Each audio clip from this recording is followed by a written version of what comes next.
Olá, você sabia que existe uma lei em Mato Grosso que decretou as religiões de matriz africanas como patrimônio imaterial e cultural do Estado?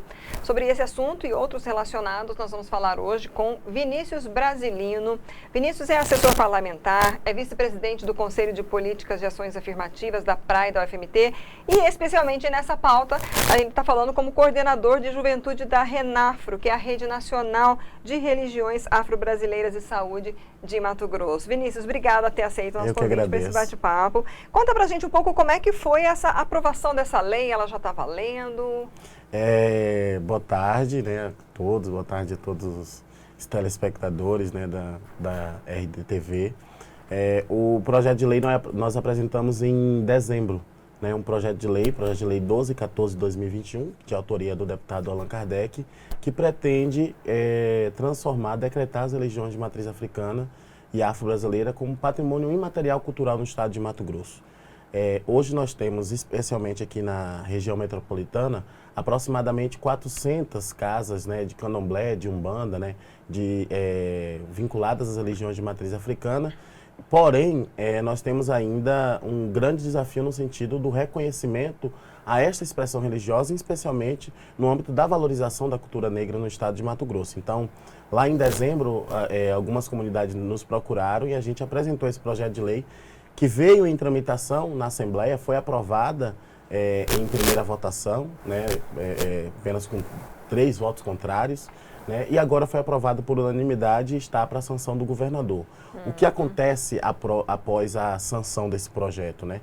Nós esperamos que a partir da sanção desse projeto de lei, do decreto, né, das religiões como patrimônio cultural e material, nós possamos, a partir daí, construir políticas públicas para que as religiões tenham condições de não só expressar sua fé, mas se consolidar como agentes promotora dessa cultura afro-brasileira aqui no estado de Mato Grosso. Então, como esse contingente, né, é muito grande, a gente desconhece também justamente pela falta da política pública. Então, como que a gente faz um mapeamento se a gente não tem uma política pública? Como que a gente identifica as demandas de educação, saúde, as especificidades dessas religiões e aí o reconhecimento de como um patrimônio material, né, aquilo que vem da nossa ancestralidade. Como o Estado de Mato Grosso fazendo esse reconhecimento a partir de uma lei da Assembleia Legislativa, a gente avança nessa promoção da igualdade racial e especialmente no combate à intolerância religiosa aqui em Mato Grosso. Então, na verdade, a aprovação dessa lei ela é uma importante conquista para vocês, né? A gente recebeu aqui, se eu não me engano, foi o ano passado, né, o mestre Quintê, né? Sim. E ele contando um pouco dessa história maravilhosa que foi dele ensinar a capoeira há quantos anos, né? Vocês têm, assim, tem algum tipo de levantamento, início de levantamento, de quantos, né, quantas unidades tem aqui no estado ou em Cuiabá, de locais que praticam o candomblé, que ensinam a capoeira, que estão...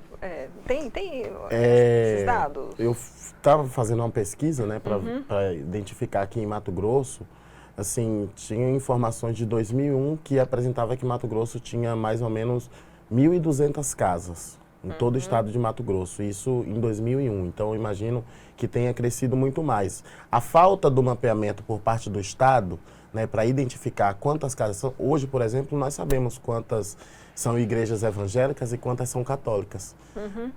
Mas nós não sabemos quantas são as casas e as diversidades, que são muitas diversidades mesmo, das religiões de matriz africana e afro-brasileira.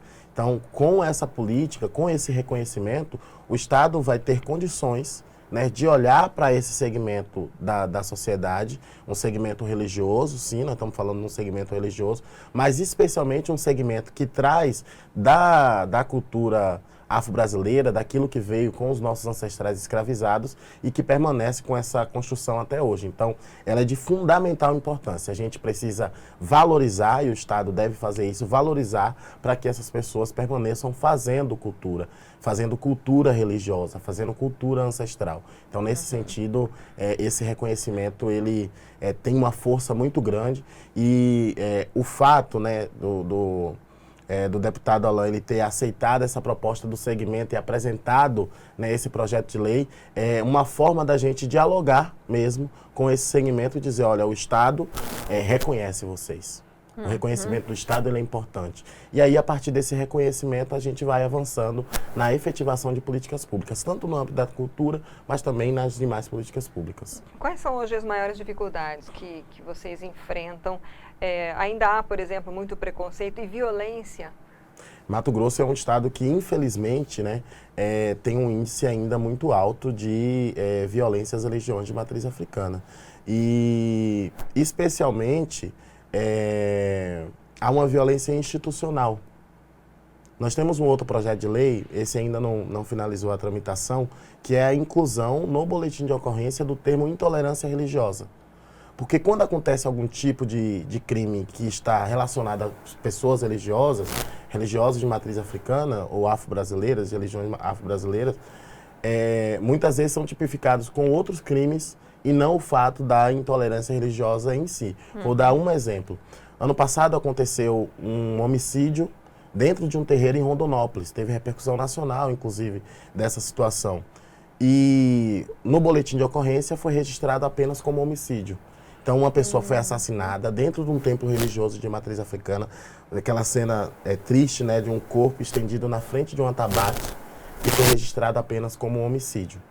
Então, a gente precisa avançar, são coisas simples, mas a gente precisa avançar nesse reconhecimento do Estado para que a gente, a partir desses dados que são infelizes, né, possamos formular políticas públicas para promover essa igualdade racial e a gente diminuir, né, esses números que são altíssimos de casos de intolerância religiosa. E assim, eu estou dando um exemplo de uma violência estatal, mas nós enfrentamos o tempo inteiro essa violência do cotidiano. Porque nós estamos numa sociedade que majoritariamente ela é cristã, né, e as pessoas muitas vezes não compreendem, por exemplo, o porquê de eu na sexta-feira estar de branco o tempo inteiro. Ou muitas vezes, e outro caso que aconteceu aqui em Mato Grosso, uma Iaô, né, que é uma pessoa que é iniciada no candomblé, na ação Queto, ela passou por seu processo iniciático e há um processo de raspagem da cabeça e quando ela retornou para o seu emprego após o processo iniciático, as pessoas, os empregadores, colocou ela para fora do emprego porque ela estava careca por conta do processo iniciático. Primeiro tentaram achar que ela estava com câncer, como descobriram que não era um câncer, era uma questão religiosa, e colocaram para fora. Então, assim, as pessoas sofrem muito, tanto da forma institucionalizada, mas também dessa violência do cotidiano. São as crianças nas escolas, são os pais e mães de santo nos seus locais de trabalho, que são, por exemplo, forçados. No exemplo de escola sempre acontece isso. Tem escolas que a gestão, por algum caso, é católica, a pessoa, né? Então, tem ali aquele momento de oração. Então, você tem um babalorixá, um ialorixá que é professor, ele não faz uma oração da religião dele, ele é forçado a fazer a oração, né, universal do Pai Nosso. Então, assim, acaba de certa forma, de maneira, não posso dizer que é proposital, mas de uma maneira ali quase que automática, sendo violentado, né, essa cultura religiosa, a cultura religiosa dele. Isso é fora a criminalização das religiões de matriz africana. No Rio de Janeiro, por exemplo, o tráfico junto com as religiões neopentecostais tem invadido os terreiros, quebrado os terreiros em nome de Jesus. Infelizmente, né, essa é uma realidade triste no Brasil e que eu espero que com essa legislação a gente possa amenizar um pouco essa realidade, né, e avançar para uma sociedade que realmente garanta a todos, né, o exercício da sua fé. Nós vivemos, né, num estado laico, né, mas as pessoas têm a sua fé e precisa ser respeitado. Nesse sentido, né, todos têm o direito de manifestar a sua fé. Sim, o Estado é laico, mas há liberdade de escolha de religiões, né? E isso daí tem que ser respeitado. Que tipo de situação? Como, por exemplo, provar, né? Você falou de crimes praticados por conta desse preconceito religioso, né? Essa intolerância. Como produzir provas sobre isso, porque esse tipo de situação, por exemplo, de trabalho, isso é muito grave, né? Mas assim, a pessoa às vezes só depende de testemunha.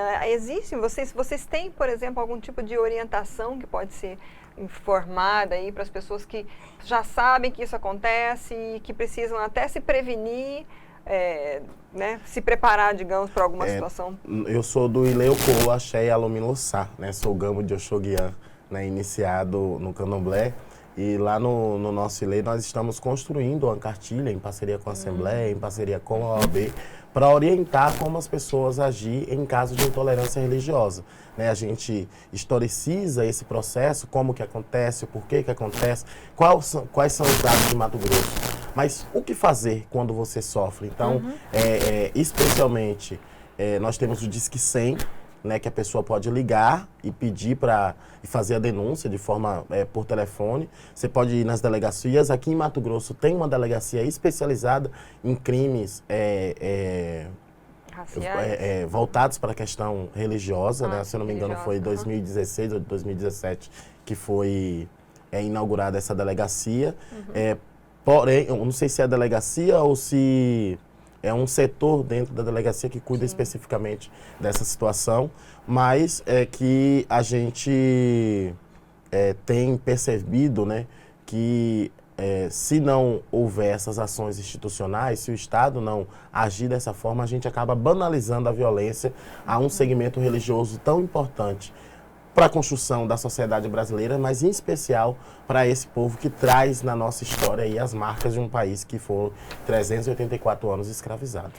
É uma luta fazendo uma comparação aí, a luta contra a violência doméstica e familiar contra a mulher, o feminicídio, né? Que por muito tempo isso também fazia parte até de uma certa cultura machista e houve muita luta aí para conseguir se reconhecer, colocar nos boletins de ocorrência que aquela mulher foi agredida por ser mulher, que aquela mulher foi morta por ser mulher, criou-se até o termo feminicídio, isso hoje é lei, né? Mas assim, então é bem por essa É bem por esse caminho. Por exemplo, mesmo, nós né? temos o racismo religioso, ele também é acompanhado do racismo linguístico. Né? Porque a intolerância religiosa é o preconceito a qualquer religião. Então, vou dar um exemplo de caso de intolerância religiosa. Aquele caso fatídico do pastor quebrando a imagem de Nossa Senhora Aparecida. Ele foi um caso de intolerância religiosa à religião católica, né? Apostólica romana, porém, ele tem um caráter racial, porque não foi Nossa Senhora da Conceição, foi Nossa Senhora Aparecida. Santa Negra, né?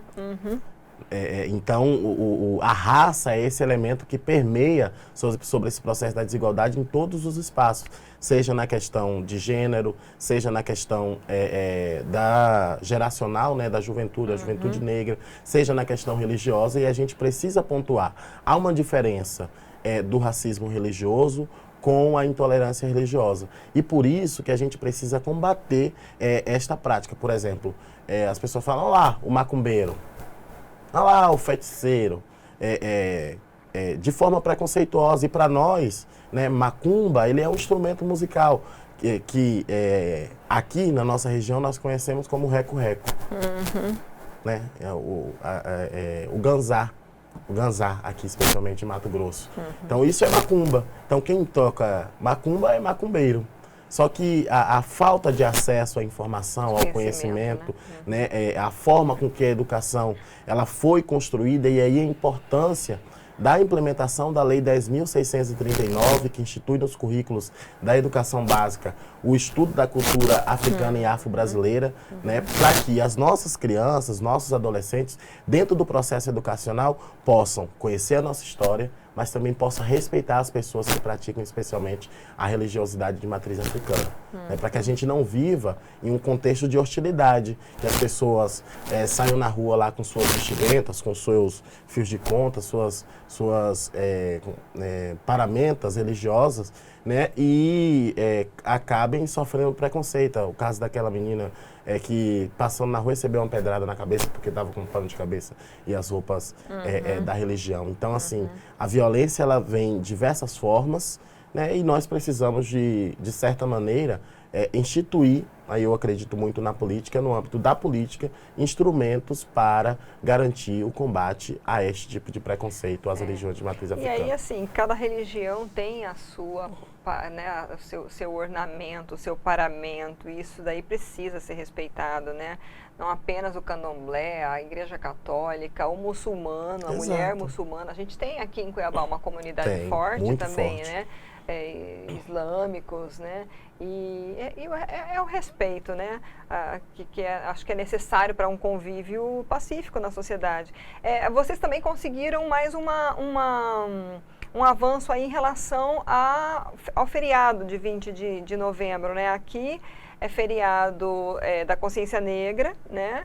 É um feriado estadual, né? Feriado estadual. E aí estava tentando se transformar em ponto facultativo. Como é que foi essa questão? Essa conquista do feriado estadual, né, é uma conquista antiga do movimento negro aqui de Mato Grosso, especialmente de Cuiabá. Eu lembro que em Cuiabá, à época, o vereador professor Rinaldo, né, e... esqueci o nome do outro vereador. Eles criaram, né, a lei que institui o 20 de novembro no âmbito municipal e levaram também para a Assembleia Legislativa e aprovou no âmbito estadual.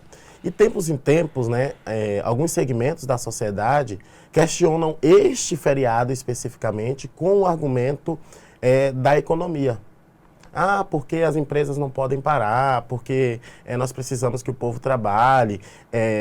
Assim, é um argumento, de certa forma, falho, porque nós temos tantos outros feriados, especialmente feriados religiosos, que sequer essas pessoas tocam. Mas por que, então, tirar o único dia que a população negra tem para celebrar a vida, né, e a morte de Zumbi dos Palmares, que é um dos heróis da resistência negra, Zumbi Dandara, né, da resistência negra pela libertação dos escravos, das pessoas escravizadas no Brasil, né? E aí a gente percebe o caráter racial desse processo. Porque quando nós trazemos assim, olha, o comércio não pode parar.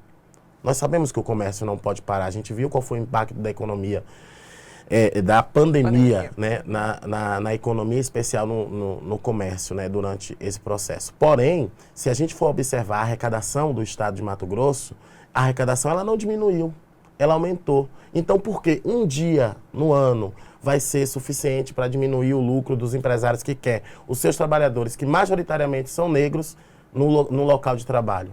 No dia que essas pessoas têm que estar lá em luta, reverenciando a memória desses que lutaram para que nós tivéssemos trabalho assalariado hoje em nosso país. Nós somos um país histórico escravagista. Então, por mais que utilize esse discurso da economia, né, esta é uma prática absolutamente racista. E que as pessoas usam esse discurso e dizem assim, olha, nós acreditamos que nós somos todos iguais.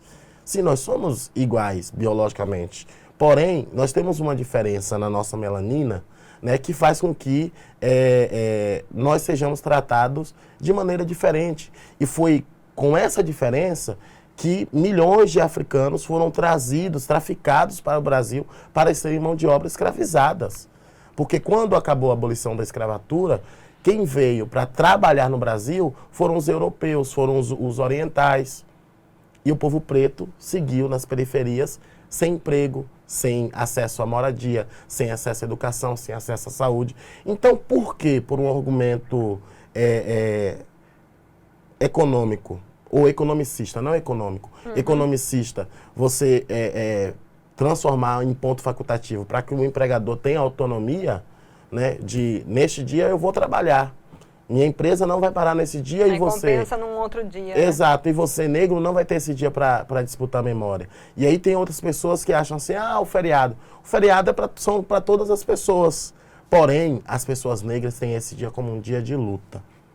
Um dia de reverenciar esta liberdade que a gente até hoje não conquistou plenamente. Então, mas então, assim, nessa luta de vocês conseguiram derrubar essa questão do ponto facultativo? Ontem, feriado dia 11 de novembro. Dia 20 de novembro. Dia 20 de novembro. Porque o ano passado teve essa mesa de conversa. Todo ano. Esse ano vai ter o feriado. Isso. Todo ano, né, alguns parlamentares, né, querem tirar o feriado de 20 de novembro.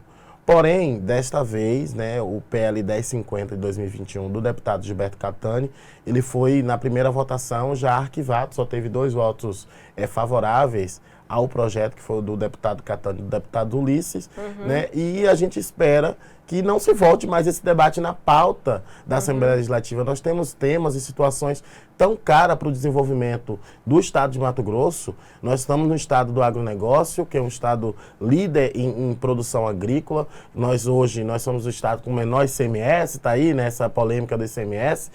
Porém, é o estado em que as pessoas estão na fila do ossinho. Então, qual que seria a preocupação de fato da Assembleia Legislativa, em especial desses deputados? Garantir emprego para essa população, para que elas não estivessem na fila do ossinho. Mas não, os que já estão empregados não pode ter um dia de reverenciar a memória desses que tombaram para que nós tivéssemos hoje liberdade. Então, felizmente, a maioria dos deputados votaram favorável ao parecer da comissão que rejeitou, né, essa proposta, e nós teremos o feriado de 20 de novembro. Né? Essa é uma realidade e espero que não só no 20 de novembro, mas todos os dias nós possamos lembrar das nossas referências negras. Eu vou dar um exemplo aqui de Mato Grosso, né, de Teresa de Benguela, né, para que a gente possa não apagar a história. Né? Nós temos acesso a uma história, mas a história que a história não conta, nós não temos. E esse povo, o povo preto, é a Lei 10.639, é a partir dessas conquistas que nós vamos contar essa história para que minimamente a memória desses que foram escravizados e que morreram na luta pela nossa liberdade, elas sejam respeitadas.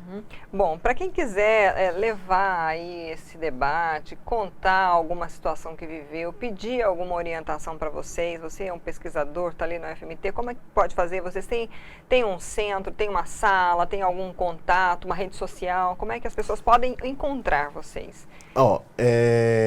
Hoje, nós temos os conselhos de política da promoção da igualdade racial, nós temos o conselho estadual, nós temos também o conselho municipal e também nós temos outras organizações. Uma dessas organizações que tem sido assim para a gente, esse ponto de apoio, é o Instituto de Mulheres Negras, a Casa das Pretas. Né? Para a gente tem sido esse ponto de apoio para que a gente possa, tanto a questão da religião, a questão do feriado, a questão das mulheres negras, ser esse ponto da nossa luta pela questão racial. Então, ainda são ínfimos esses espaços, mas a gente sabe que são espaços importantes de resistência, né, e de existência do povo negro no nosso país. Tá joia. Vinícius, muito obrigada novamente pelas suas informações, seus esclarecimentos. Acho que é muito importante a gente trazer isso aqui, né? Obrigada por você estar aqui. Eu que agradeço a oportunidade. E aí, as pessoas de casa, as pessoas que estiverem acompanhando aqui a entrevista, nós precisamos não só combater o racismo, nós precisamos ser antirracista.